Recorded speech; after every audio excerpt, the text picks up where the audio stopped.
Hello everyone, my name is Arif Ramansyah with my three last digit of NPM is 123. I am from Management International Class 2022, University of Lampung. So right now I want to fulfill my consumer behavior task. So I will doing interview to a man and woman and discuss about the badge flag and consumer behavior. Okay, check this video. Baik, di sini saya akan mewawancarai narasumber pertama, yakni Kak Tiara. Selamat malam, Kak Tiara. Malam Arif. Oke, gimana nih Kak Tiara? Lagi ngapain? Lagi nugas aja sih. Oh, nugas saja ya. Oh ya, kalau boleh tahu, Kak Tiara umurnya berapa ya, Kak? Aku umurnya 19. Oh, 19 tahun. Oh, Kakak berarti sekarang profesinya mahasiswa ya, Kak? Iya, benar mahasiswa. Oke, Kak. Di sini aku ingin mulai wawancaranya aja ya, Kak. Jadi untuk pertanyaan pertama, aku pengen nanya nih, Kak. Kira-kira Kakak aktif di sosial media itu dalam sosial media apa ya, Kak? Aku pakai banyak platform sosial media kebetulan. Aku ada Instagram, TikTok, sama Twitter. Tapi mostly itu aku aktifnya di Instagram. Oh, berarti dari sekian banyak sosial media yang kakak gunakan, kakak lebih aktif untuk menggunakan Instagram sebagai sosial media kakak ya, Kak? Iya, benar.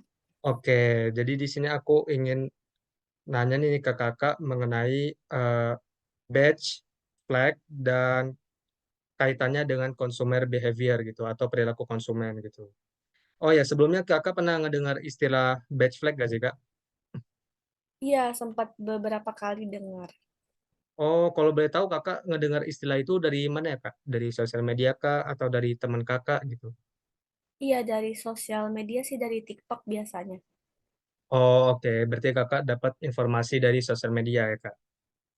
Oke, Iya. di sini aku ingin ngejelasin singkat ya, Kak. Jadi badge flag itu adalah istilah yang sering digunakan untuk menilai suatu perilaku seseorang yang dianggap berbeda dari beberapa orang lain. Atau mungkin bahasanya, mungkin di sebagian orang dianggap aneh, akan tetapi tidak sampai red flag gitu. Jadi kayak di pertengahan antara red flag dan green flag gitu ya, Kak.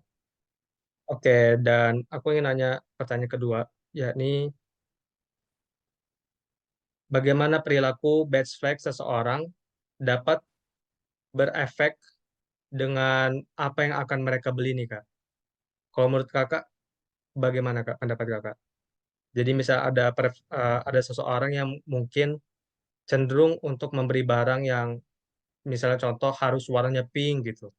Nah, itu kan bisa dianggap beberapa orang kayak bukan sesuatu yang penting gitu kan, tapi dia condong untuk mengunggulkan produk yang berwarna pink gitu. Nah, menurut Kakak sendiri, kira-kira seberapa berpengaruh sih Kak perilaku batch flag ini terhadap pembelian produk tersebut gitu? Oke, kalau aku lihat sih kalau dari sisi konsumen itu balik lagi ke preferensi masing-masing ya, karena itu pilihan masing-masing. Tapi kalau dari sisi penjual, menurut aku itu bisa jadi peluang yang sangat menguntungkan. Jadi Oke. sesuai sama permintaan pasar gitu. Oh, tapi kalau dari Kakak sendiri, kira-kira ada nggak Kak batch flag Kakak, semisal Kakak nyari produk itu mesti item atau mungkin harganya under 1 million contoh. Kalau misalnya Kakak ada, mungkin bisa dikasih tahu seberapa besar berefek hal tersebut terhadap eh, preferensi kakak untuk membeli suatu barang gitu, Kak. Kalau aku ada sih, kalau aku lebih ke ini ya, ke brandnya. Kayak Oke. biasanya aku kayak brand tertentu atau ini tertentu gitu. Dan itu kira-kira kalau dari 1 sampai 5 sangat berefek berapa poinnya, Kak? Mungkin Untuk aku pemilihan bakal produk. kasih di 4 ya, karena itu lumayan berefek kalau dalam keputusan pembelian yang aku lakuin sekarang. Oke. Oke, next question ya, Kak. Jadi, what factor do you think can influence someone attraction to buying something? Jadi, menurut kakak sendiri, apa sih, Kak, faktor terbesar untuk seseorang itu membeli suatu barang gitu? Apa yang menjadi faktor kenapa orang itu ingin membeli suatu barang gitu? Apakah karena kualitinya, apakah karena trennya, atau karena budgetnya misalnya. Kalau menurut kakak apa faktor terbesarnya itu kak? Kalau menurut aku, faktor pertama pasti budget ya, karena nyesuaiin harga dengan kemampuan pembelian dia. Terus selanjutnya mungkin baru diikutin dengan tren, karena sekarang ini kan lagi rame banget viral marketing. Menurut aku itu juga jadi marketing yang sangat wow. Dan eh, di lapangan pun itu banyak kejadiannya gitu. Oke, oke. Oke, next question ya kak. Eh, jadi kalau ini untuk perspektif kakak sendiri ya kak. Jadi apakah kakak cenderung untuk membeli suatu barang yang tidak biasa atau jarang gitu untuk dibeli oleh seseorang? Kalau aku enggak sih.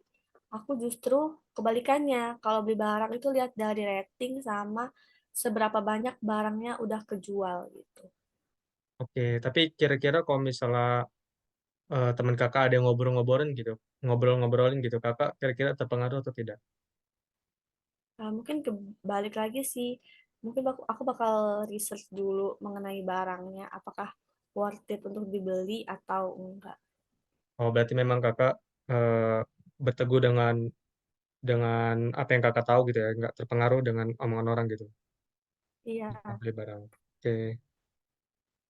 Oke, next questionnya. Jadi, how much do you consider other people reaction to your purchases when choosing items that are considered unusual? Jadi, menurut kakak sendiri, seberapa besar pertimbangan kakak terhadap reaksi seseorang pada apa yang kakak beli yang dianggap orang mungkin unusual atau tidak biasa gitu.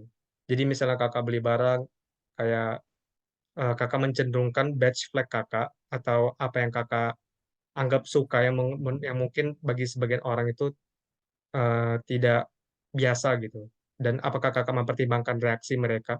Kira-kira kalau dari 1 sampai 5 kakak gimana? Bakal kayak consider nggak dengan reaction mereka? Iya sih, bakal consider. Mungkin aku bakal taruh di angka 4 ya. Karena aku lumayan consider juga. Apalagi kalau barangnya tuh fashion gitu. Oke. Oke, dan sekarang kita ke last question ya kak. Jadi, how do you feel that badge flag significantly influence your shopping preferences? Apakah menurut kakak badge flag ini mempengaruhi preferensi kakak dalam membeli suatu barang? Iya, mempengaruhi, benar. Mempengaruhi. Kira-kira kalau tadi dari 1 sampai 5 kakak jawab di angka 4 ya kak? Iya, benar. Oke kak. Oke kak, mungkin itu aja sih kak wawancara dari aku. Terima kasih ya kak atas jawabannya dan selamat malam kak. Ya, terima kasih. Selamat malam. Oke, kita lanjut ke narasumber yang kedua, yakni Kak Fauzil. Selamat malam, Kak Fauzil.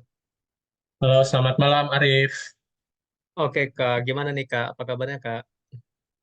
Baik untuk hari ini. Oke, Kak. Jadi, perkenalkan ya, nama aku Arif Ramansyah. Di sini aku dari mahasiswa Manajemen Internasional Angkatan 2022 Universitas Lampung. Dan di sini aku ingin interview Kakak nih, Kak, untuk memenuhi eh, tugas consumer behavior aku gitu. Dan untuk pertanyaan sendiri seputar badge flag dan korelasinya dengan perilaku konsumen gitu Kak. Kira-kira apakah Oke, Kak bersedia? bersedia. Oh baik Kak. Kita mulai ke pertanyaan yang pertama aja ya Kak. Jadi sebelumnya Kakak tahu nggak sih apa itu badge flag? Belum tahu sih apa itu beige flag. Oke Kak, di sini aku kasih tahu secara singkat aja ya, Kak. Jadi badge flag itu adalah suatu perilaku seseorang yang dianggap orang lain mungkin cenderung tidak biasa atau bahasanya adalah aneh ya Kak. Jadi mungkin sebagian orang menganggap hal tersebut itu unusual gitu. Tapi tidak masuk ke dalam kategori red flag dan juga tidak green flag gitu Kak. Jadi kayak pertengahan Oh, gitu Kak. jadi pertengahan antara red flag dan green flag ya. Nah, Oke, betul. oke, paham. Oke, jadi setelah kakak mengetahui apa itu batch flag, aku ingin nanya nih kak, menurut kakak sendiri, seberapa besar sih kak pengaruh dari batch flag seseorang terhadap eh, preferensi mereka dalam membeli suatu barang gitu kak? Menurut saya sih kayak nggak ada korelasinya ya. Oh, tidak ada Soalnya, korelasi. iya menurut saya karena itu maksudnya mempengaruhi pembelian gitu atau gimana ya? Ya, jadi mempengaruhi preferensi konsumen dalam membeli suatu barang. Oh, Misal, jika merek tersebut di stempel sebagai beige flag gitu.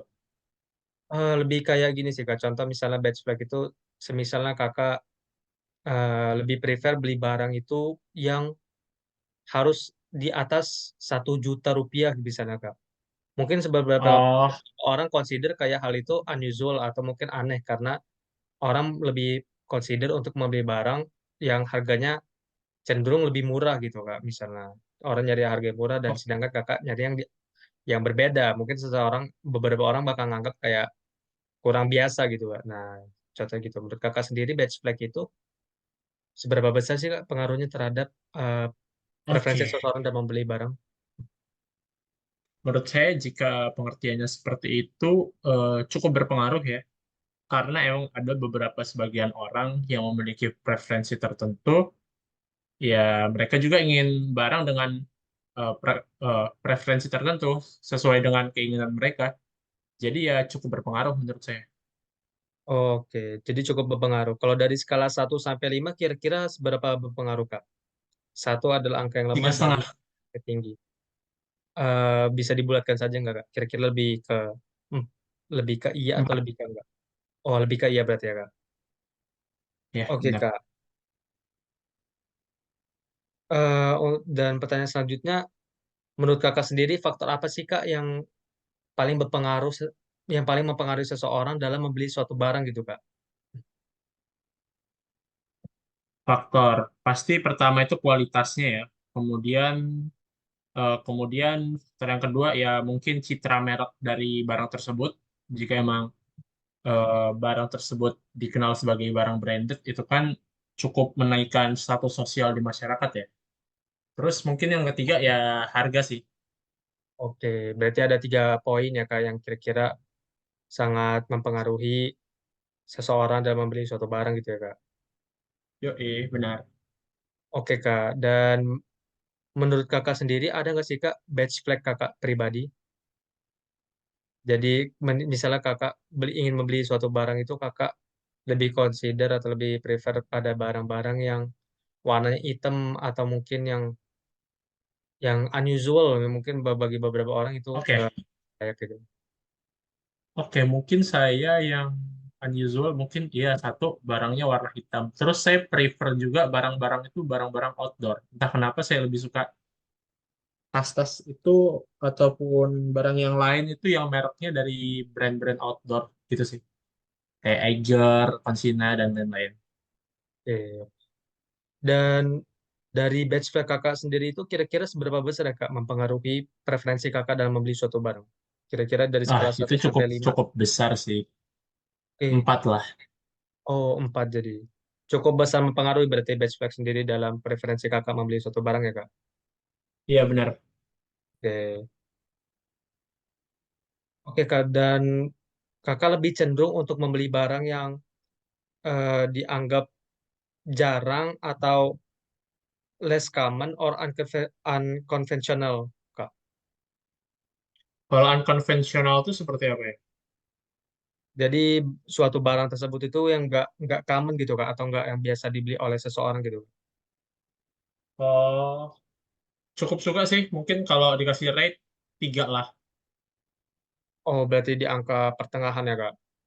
Ya, benar-benar. Oke, oke. Oke, next questionnya itu, eh, seberapa besar kakak mempertimbangkan reaksi seseorang terhadap barang yang telah kakak beli yang mungkin dianggap orang lain tuh kayak unusual gitu, Kak? I don't nggak terlalu peduli sih terhadap hal tersebut. Oh, kakak berarti kurang peduli dengan reaksi seseorang terhadap apa yang kakak beli gitu ya, Kak? Iya, Oke, berarti kalau dari 1 sampai 5 perkiraan berapa, Kak? 2 lah. Nggak terlalu peduli sih apa kata orang. Oke, oke Kak. Jadi tadi itu adalah pertanyaan terakhir dan di sini aku ingin ngucapin terima kasih kepada Kakak atas waktunya karena telah bersedia untuk di interview ya Kak. Oke, terima kasih juga, Arif. Oke, mungkin itu aja sih Kak. Sekian, terima kasih Kak. Oke, thank you. Okay, so that's all the interview. I hope that you can gain the advantage and the new knowledge from it. Thank you for watching this video.